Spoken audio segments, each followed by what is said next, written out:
At exactly 6 o'clock on Christmas Eve morning, Helena Ward woke to a silence that immediately felt wrong.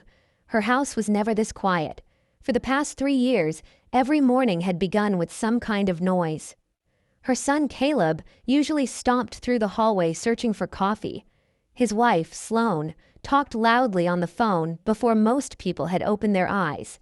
Their children left toys scattered across the living room, while Sloane's parents seemed to appear whenever there was free food, free space, or an opportunity to stay somewhere without paying for it.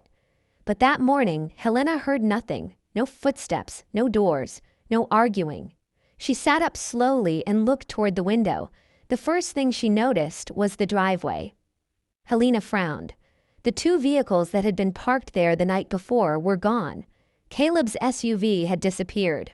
So had the large rental van Sloane had insisted they needed for the Christmas trip. Then Helena looked toward the front door. The mountain of suitcases, winter coats, ski equipment, and children's bags that had crowded the entryway the night before had vanished too. For several seconds, she simply sat there.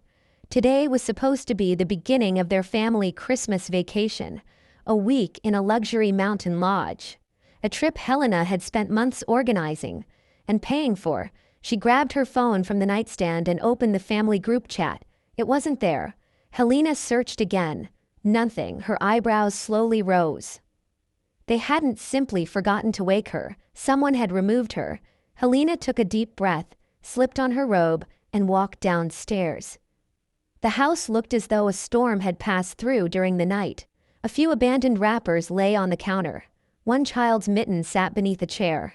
The coffee maker was still warm. They had left recently, and they had left without her. Helena tapped Caleb's number. The phone rang twice. Then Sloane answered. "Hello," wind roared through the speaker. Helena could hear the dull hum of tires against the highway. "Good morning, Sloane," Helena said calmly. "Where is Caleb?" There was a pause, then came a small, uncomfortable laugh. "Oh, Helena." That single hesitation told her everything. "Where are you?" We're already on the road." Helena leaned against the kitchen counter. "On the road to where?" Another pause. "The mountains." Helena stared through the window at the empty driveway. "The mountains," she repeated. "Yeah, things got really hectic this morning. The kids were restless. My parents wanted to leave early, and everyone was rushing around. We figured it would just be easier if we got started." Helena's voice remained perfectly steady. "And when were you planning to tell me?" "Tell you what?" "That 10 people were leaving for a vacation I paid for. Without me." Silence. Then Sloane sighed. "Helena, please don't make this dramatic." Helena almost laughed. Dramatic. Her son, daughter-in-law, grandchildren, and Sloane's parents had packed their bags, loaded 2 vehicles, driven away before sunrise, and quietly removed her from the family chat. Yet somehow, she was the one creating drama. Sloane continued. "You've been under a lot of stress lately. Maybe this is a good opportunity for you to relax at home. Have a peaceful Christmas. Watch your shows. Enjoy the quiet." Helena looked around her own kitchen. For years, Sloane had complained that Helena's television was too loud. Now she was recommending that Helena sit alone and watch it. "I see," Helena said. "Good. So you're not upset?" Helena smiled. "Not at all, really. Oh, Sloane, I hope you all have exactly the Christmas you planned." Then Helena ended the call. She placed her phone gently on the counter. For almost a full minute, she did nothing. Then she walked to her home office. 3 years earlier, after her husband passed away, Helena had allowed Caleb and Sloane to move into the finished lower level of her home. They were supposed to stay for 6 months while they saved for a house. 6 months became 1 year. 1 year became 3. Eventually, Sloane stopped acting like a guest. She rearranged Helena's kitchen, replaced decorations, criticized her furniture, and invited her own parents over whenever she pleased. Caleb never defended his mother. Whenever Helena objected, he always gave the same tired response. "Mom, please, let's not turn everything into a problem." So Helena had learned to stay quiet until now. She opened her laptop and searched through her email. There it was. The reservation confirmation, the luxury mountain lodge, 7 nights, private suites, holiday package, total cost, $12,500. Helena stared at the number, then she remembered something else. She returned to the kitchen and opened the trash can.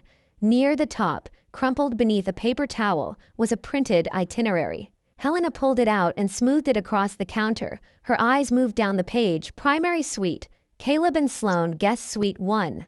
Sloane's parents, guest suite 2. Sloane's sister and husband, bunk room, children. Helena read it again. Her name wasn't missing by accident. There had never been a room for her. She had paid for a vacation specifically designed to exclude her.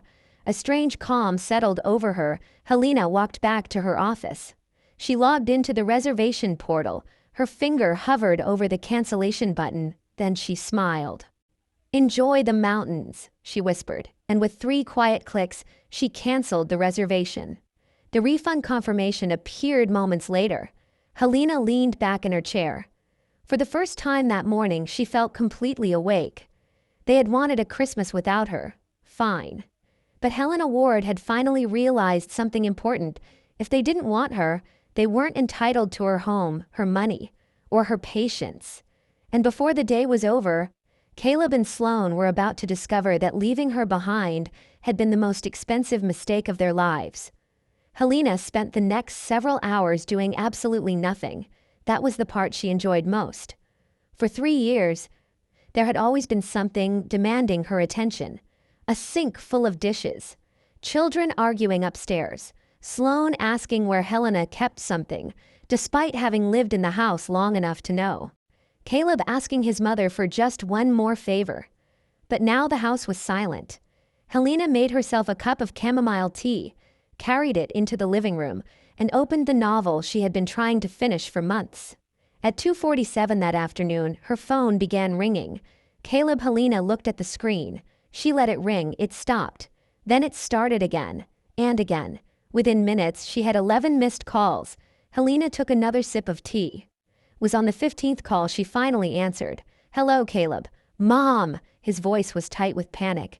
"Thank God. Something happened." Helena calmly turned a page in her book. "Did you make it to the lodge?" There was a brief silence. "Yes, but that's the problem. We're standing in the lobby and they won't give us the keys. The manager says the reservation was canceled this morning." Helena said nothing. "Mom, did your card get declined? Maybe the bank flagged the payment. You need to call them right now." In the background, Sloane's voice exploded. "Tell her to fix it. My parents have been sitting in a car all day." Helena leaned deeper into her chair. "My card didn't decline, Caleb." "Then what's going on?" "I canceled the reservation." For several seconds, the line went completely silent. When Caleb finally spoke, his voice barely sounded like his own. "You, what?" "I canceled it. Why would you do that?" Helena smiled faintly. "Because this morning your wife explained that I wasn't part of the vacation." "Mom, that's not." "Was my name on the room list?" Caleb stopped. Helena continued. "Did you know there was no room assigned to me?" Another silence. That silence hurt more than any insult could have. He knew, of course he knew. Caleb had known exactly what they were doing. "Mom, it was complicated." "No," Helena replied. "It was simple.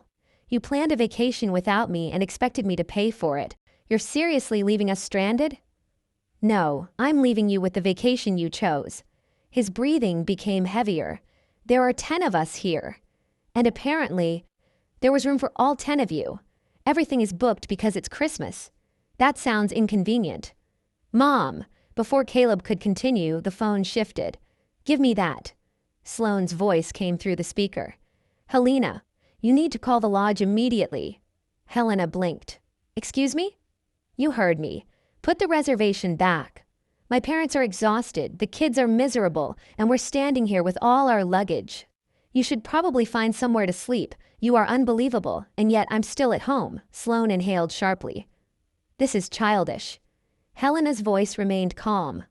"Sloane, leaving a 70-year-old woman asleep in her own house while driving away on the vacation she paid for was childish. Canceling a reservation that belongs to me is called making a financial decision.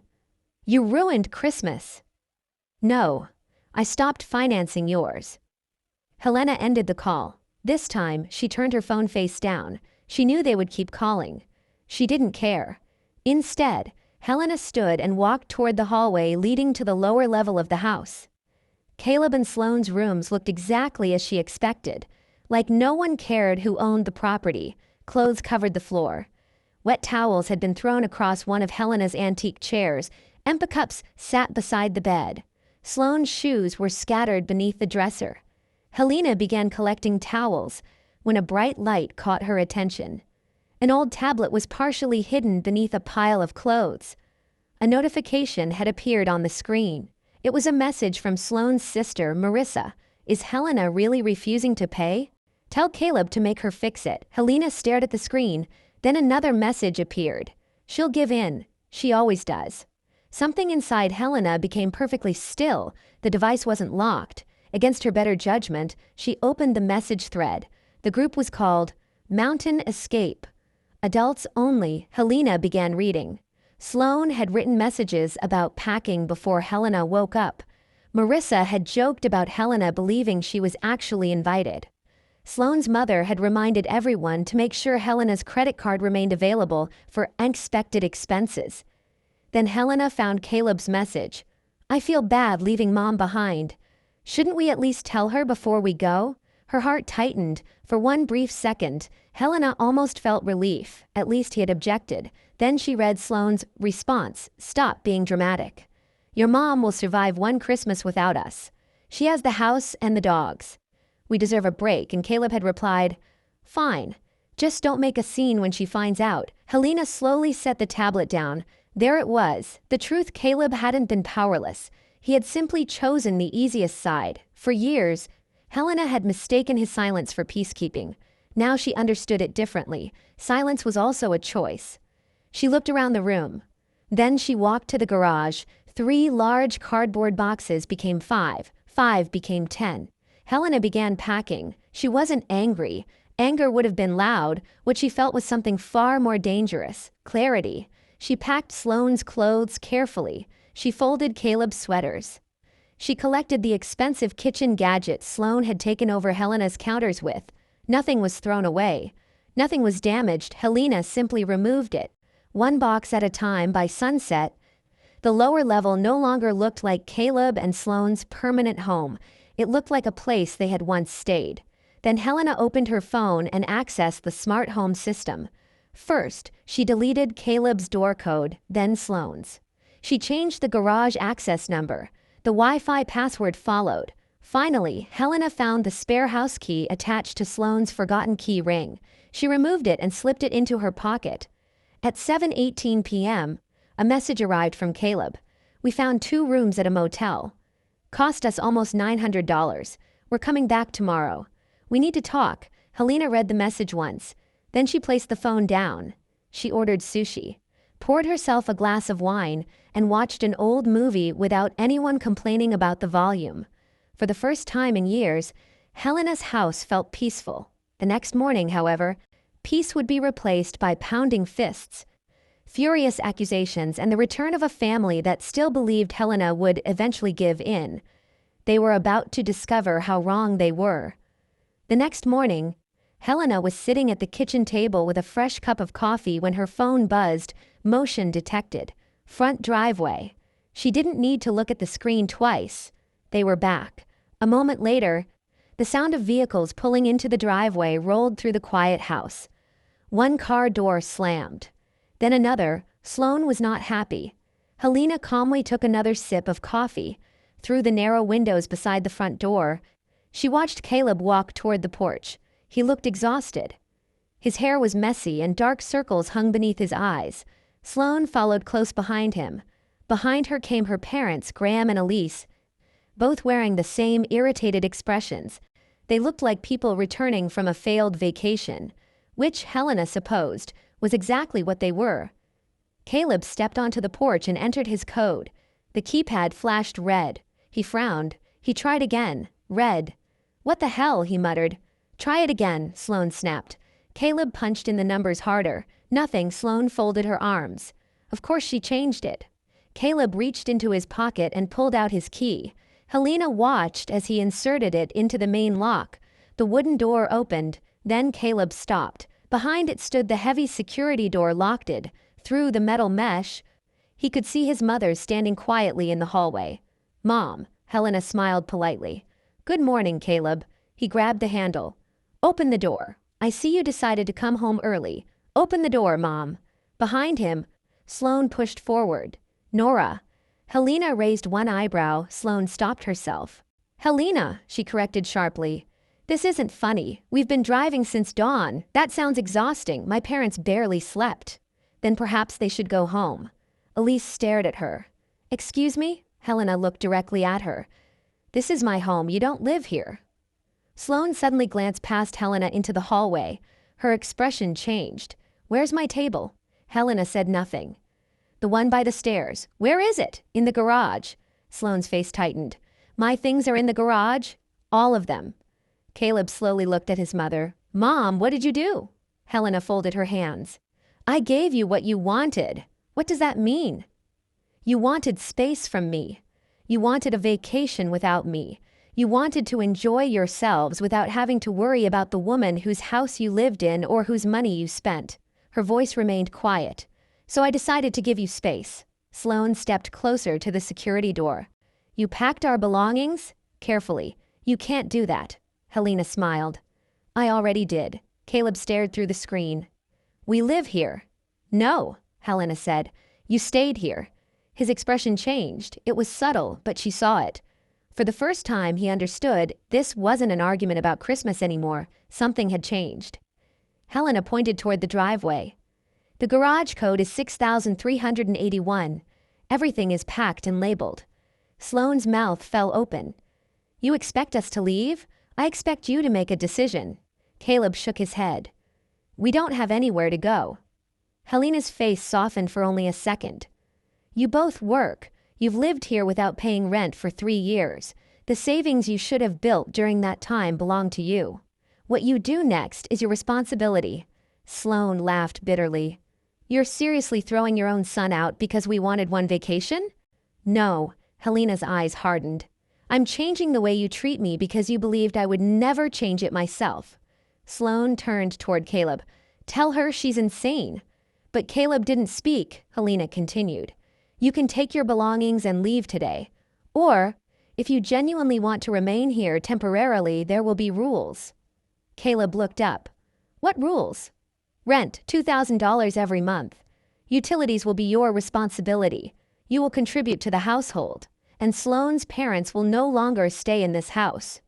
Elise gasped. Graham stepped forward. Now wait a minute. Helena looked at him. No. He stopped for years. Helena had listened to these people explain why she should be more flexible inside her own home. That was over. Sloane threw her hands into the air. $2,000? We're family. Exactly, Helena replied. And family should know better than to secretly leave someone behind on Christmas morning. Caleb lowered his head. Sloane turned toward him. Say something. He remained silent. Helena reached through the small opening beside the screen and handed Caleb an envelope. He opened it. Inside was a neatly printed page. What is this? An accounting. Caleb scanned the paper. His face went pale. Helena explained. The lodge reservation was refunded to me. However, you used my emergency credit card for the rental van, fuel, and the motel you stayed in last night. Caleb looked up. Mom, the total is $1,460. Sloane's eyes widened. You expect us to pay that? Yes, you gave us that card. For emergencies and groceries. The motel was an emergency. No, Helena replied. The motel was the result of a decision you made. Caleb stared at the paper. Helena took a breath. You have until Friday to repay it, and if we don't? Sloane demanded. Helena looked directly into her eyes. Then I will report the charges as unauthorized. The silence outside became heavy. For several seconds, no one moved, then Sloane slammed her hand against the metal screen. You are unbelievable. Helena didn't flinch. Perhaps. She closed the inner wooden door. The deadbolt clicked into place. For the next several minutes, voices rose outside. Sloane shouted. Elise complained. Graham muttered angrily. Caleb said almost nothing. Helena walked back toward the kitchen window. From there, she watched the garage door rise. The family froze. Boxes covered the floor from one wall to the other. Sloane immediately began opening them, searching through the labels. Caleb stood beside a box marked Caleb. Winter clothing. His shoulders dropped. The reality was finally beginning to settle in. Helena turned away from the window. But 15 minutes later, there was a quiet knock at the side entrance. Not Sloane, not her parents, Caleb. Helena walked to the door and opened it only enough for the security chain to hold. "Mom," he said. His voice had changed. The anger was gone. "We need to talk." Helena looked at her son. For the first time since Christmas morning, she wondered whether he had finally understood what his silence had cost him. Helena looked at Caleb through the narrow opening of the side door. For a moment, neither of them spoke. Outside, the winter air moved quietly through the trees. From the driveway came the distant sound of cardboard boxes being dragged across concrete. Sloane was still outside with her parents, undoubtedly searching for another reason to blame Helena. But Caleb stood alone. "Mom," he finally said, "please." Helena kept one hand on the door. "We can talk." His eyes moved toward the security chain. "Can you at least let me inside?" "No." The answer came immediately. Caleb looked hurt. Helena noticed.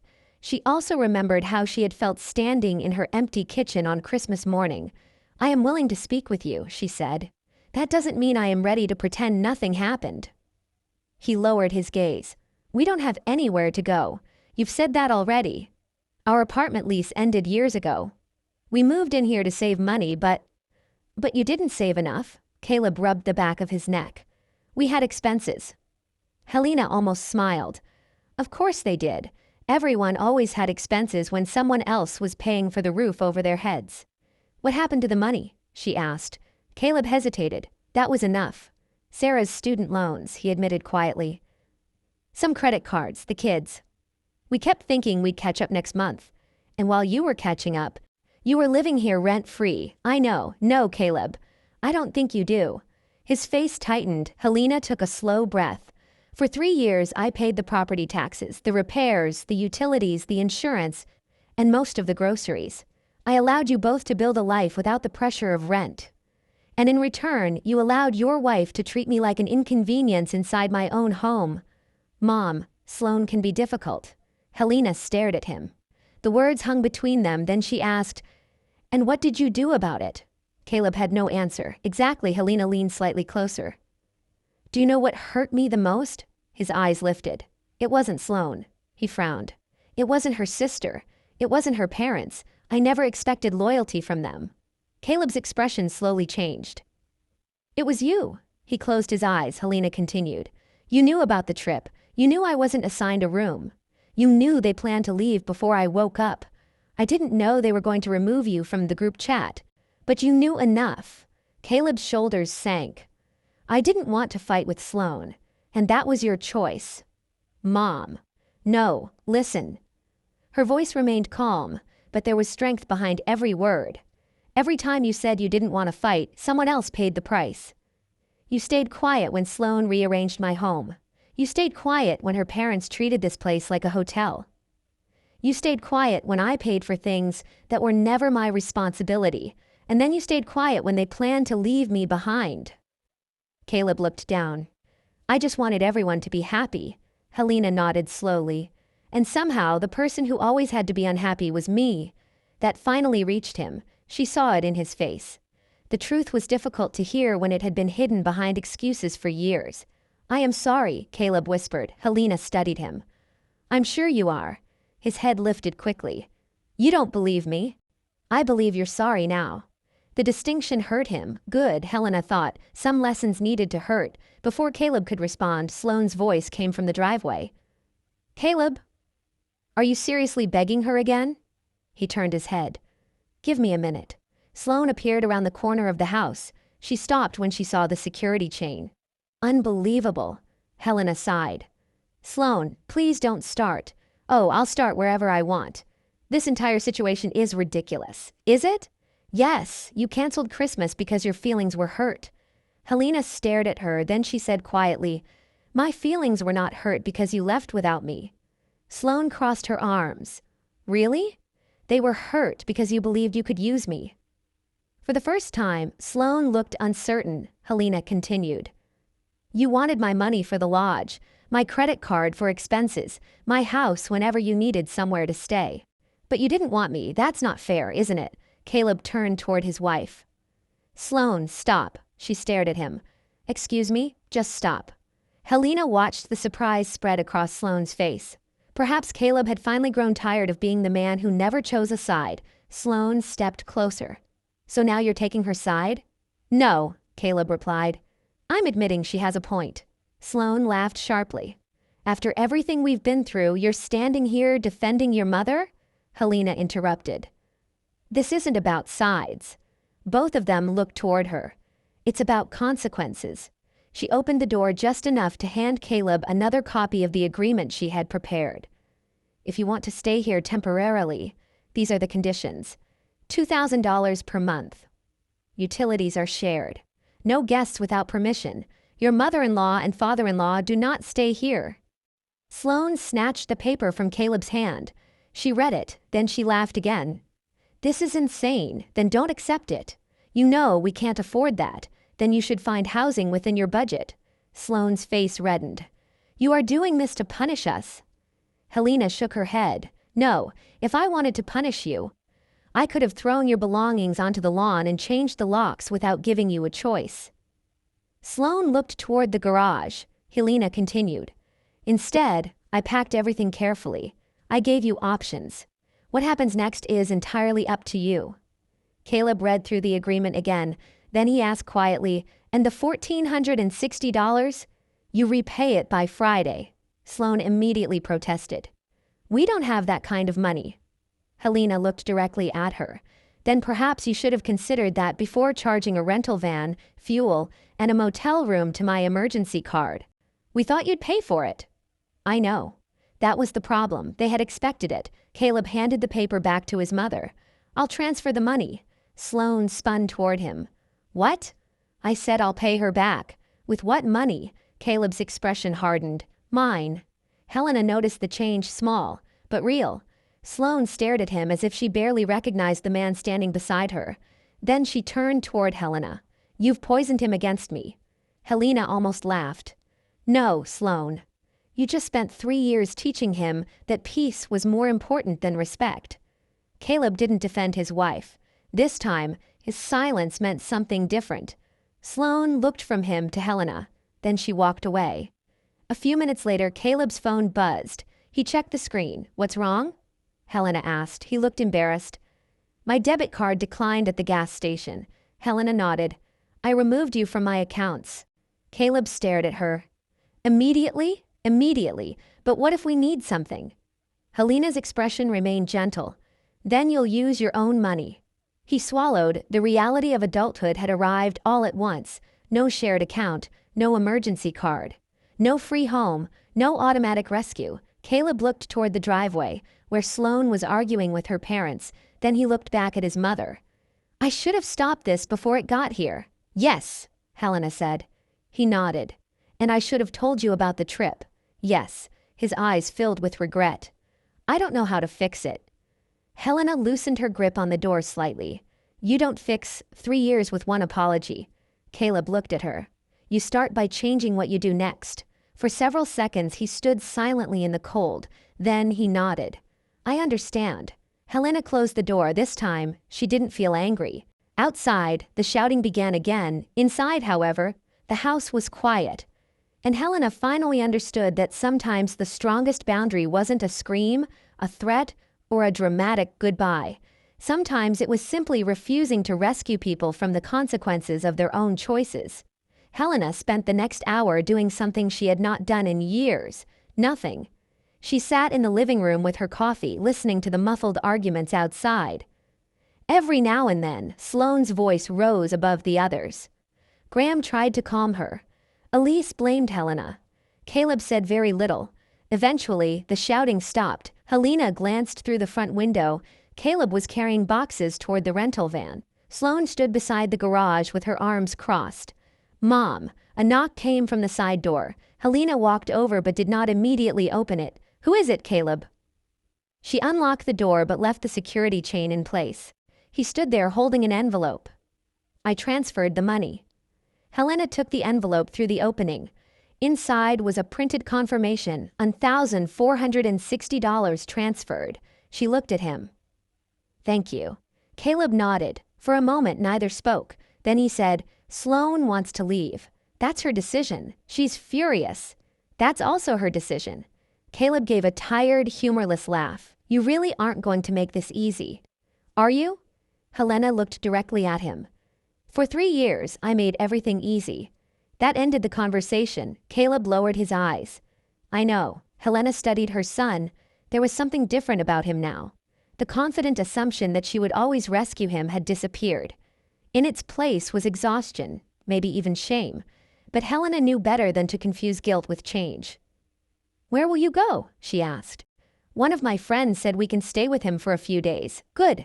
Caleb looked surprised. Good? Yes. You have somewhere safe to sleep.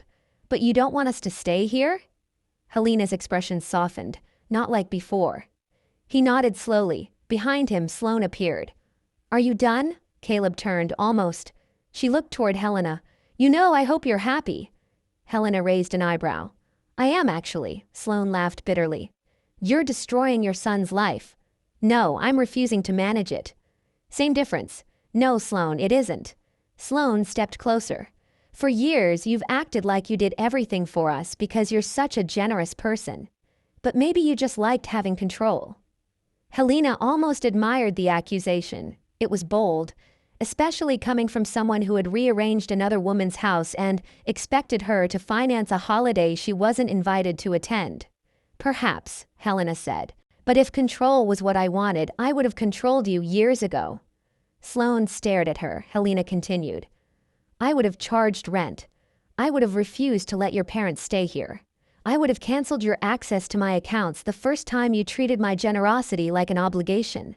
Sloane opened her mouth, then closed it. The truth, Helena said, is that I gave you freedom. You mistook that freedom for ownership. Sloane's face tightened. Whatever. She turned away. Caleb remained. Mom, he said quietly. Helena waited. I don't expect you to forgive me yet. That surprised her. But I am sorry. Helena nodded. I heard you. His face fell slightly. That wasn't forgiveness, not yet. Maybe it never would be complete. But it was honest. Caleb walked back toward the garage. Helena closed the door and watched from the kitchen window as the final boxes were loaded. There were more than she expected. 3 years of rent-free living had allowed Caleb and Sloane to accumulate furniture, appliances, decorations, clothing, electronics, and countless things they had purchased while paying almost nothing toward the house. Now they had to fit their entire life into a rental van. Sloane was furious. At one point, she opened a box and began throwing things around the garage. Caleb immediately stopped her. Don't. She turned toward him. Don't what? Don't destroy anything. Oh, now you care about her things? Caleb looked toward the house, then back at his wife. She packed all of ours without breaking anything. Sloane laughed. Congratulations. She gets a medal. No, Caleb said. She gets respect. The words seemed to surprise both of them. Sloane stared at him. For once, Caleb didn't look away. Helena stepped back from the window. She didn't need to hear the rest. An hour later, Graham knocked on the front door. Helena opened it behind the locked screen. What now? She asked. He looked uncomfortable. Elise wanted me to ask if we could stay one more night. Helena stared at him. No, Helena, no, he sighed. You're really serious about all this. Helena smiled faintly. That's what everyone keeps asking. Yes, I am. Graham looked toward the driveway. We'll leave, thank you. He nodded once and walked away. By late afternoon, the garage was empty. The rental van was packed. Caleb's SUV sat behind it, filled with whatever hadn't fit. Helena stood on the porch as they prepared to leave. No one offered a dramatic farewell. Elise got into the passenger seat. Graham followed. Sloane climbed into the SUV without looking toward the house. Only Caleb paused. He stood beside the driver's door. Then he looked at Helena. I'm going to figure this out. Helena nodded. I hope you do. I'm not asking you for anything. Good. A faint smile appeared on his face, still honest. Always. Caleb climbed into the vehicle. Minutes later, the engine started. Helena watched as the rental van backed out first. Then Caleb followed. At the end of the street, his SUV paused briefly. Helena wondered whether he was considering coming back. Then the vehicle turned and disappeared. The driveway became silent. Helena remained on the porch for several moments. She expected to feel lonely. Instead, she felt lighter. Inside, the house looked unfamiliar, not because something was missing, because something had returned. Her home, that evening, Helena opened the storage closet and pulled out a box containing the vintage curtains Sloane had removed years earlier. She hung them in the living room. Then she moved her family photographs back to the shelves. She cleaned the kitchen slowly, enjoying the absence of complaints and criticism. Every object went exactly where Helena wanted it. By nightfall, a fire burned in the fireplace. She opened a bottle of wine Sloane's family had once tried to claim for a holiday dinner. Helena poured herself a glass and settled onto the sofa. Her phone vibrated. A message from Caleb. "We're staying with a friend for now. Thank you for not calling the police over the credit card." "I'm sorry, Mom. I really am." Helena read it twice. Then she placed the phone face down. An apology was a beginning, nothing more. Outside, snow began falling softly across the driveway. By morning, it would cover every tire mark left behind. Helena smiled as she watched the snow gather beneath the streetlights. For years, she had been afraid that setting boundaries would mean losing her family. But now she understood something she should have learned long ago. The people who truly loved her might dislike her boundaries. They might struggle with them. They might even be angry. But the people who only valued what she could provide were the ones who would leave when the benefits disappeared. Helena lifted her glass. "To a new beginning," she whispered. The fire crackled. The house remained quiet, and for the first time in a very long time, Helena knew that whatever happened next, no one would ever again take her place in her own life. Helena woke early the next morning. For the first time in years, there was no alarm, no children running through the hallway, no television playing in another room, no Sloane complaining about breakfast, the weather, the neighbors, or some imaginary problem that everyone else was expected to solve. There was only silence. Helena lay in bed for a few moments, listening to it. Then she smiled. The silence no longer felt empty. It felt earned. She got dressed slowly, made fresh coffee, and carried her mug toward the living room. Overnight, the snow had covered the driveway in a clean blanket of white. There were no tire tracks, no rental van, no SUV, no one waiting for her to fix their problems. Her phone rested on the table. Helena hadn't replied to Caleb's message. She still wasn't ready. An apology was easy to type. Chant required time. She had learned that lesson from years of watching Caleb promise that things would improve whenever she became upset. He would apologize. Sloane would become temporarily polite, and eventually everything would return to the way it had been. This time, Helena intended to break that cycle. She spent the morning cleaning. Not because the house was dirty. Because she enjoyed deciding what belonged where. She opened the cabinets and removed items she never used. She reorganized the pantry. She threw away old decorations that had been purchased without her permission. She placed her husband's photographs back on the bookshelf where Sloane had once replaced them with modern decorative pieces. At noon, Helena opened the windows just enough to let the cold winter air into the house. The rooms felt alive again. Her phone rang. Caleb. Helena watched his name appear on the screen. After a few seconds, she answered. "Hello. Hi, Mom." His voice was cautious. "Are you okay?" Helena looked around the living room. "Yes." A pause followed. "I'm glad. How are you? Honestly, not great." Helena said nothing. Caleb continued. "We're still at my friend's place. Sloane's parents went home yesterday. Sloane and I have been looking at apartments." "Good," he gave a quiet laugh. "You're not going to rescue us, are you?" "No," I figured. For the first time, there was no anger in his voice, only acceptance. Caleb took a breath. "Mom, I've been thinking about what you said." "Which part?" "All of it." Helena sat down. He continued. "I always told myself that staying quiet made me the reasonable one. I thought if I didn't take sides, I was keeping the peace." Helena closed her eyes briefly. "And now?" "Now I realize I was just making sure someone else dealt with the consequences." She opened her eyes. "That's a start. I'm not asking you to forgive me." "Good." He laughed softly again. "You really don't make anything easy anymore." Helena smiled.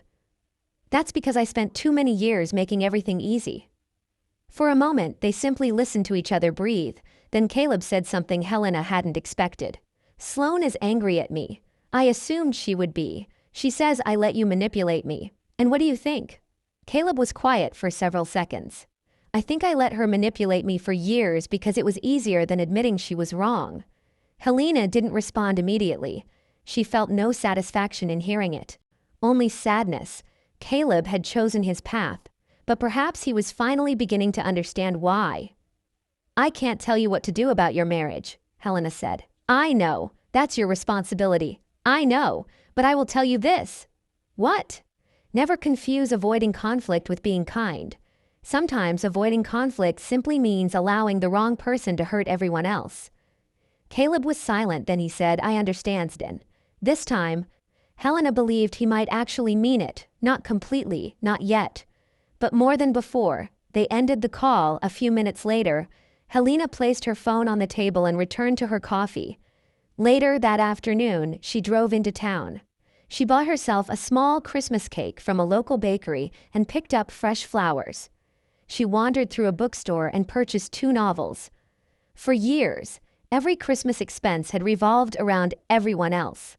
Gifts for grandchildren, special food for Caleb, something Sloane would like, extra presents for Sloane's parents. This year, Helena bought what she wanted. When she returned home, the house felt warm. She lit the fireplace, placed the flowers on the dining table, and opened one of her new books. As evening approached, her phone buzzed again. This time, it was a bank notification. Caleb had transferred another amount of money. Helena opened the message. $500. For the utilities I should have helped pay. Then another message appeared from Caleb. I know you didn't ask for this. I'm trying to start doing the right thing. Helena stared at the screen. For several moments, she didn't know what to feel. Finally, she typed, Thank you.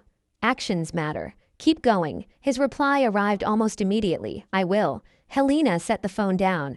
That was enough for now. Not forgiveness, not a complete reconciliation.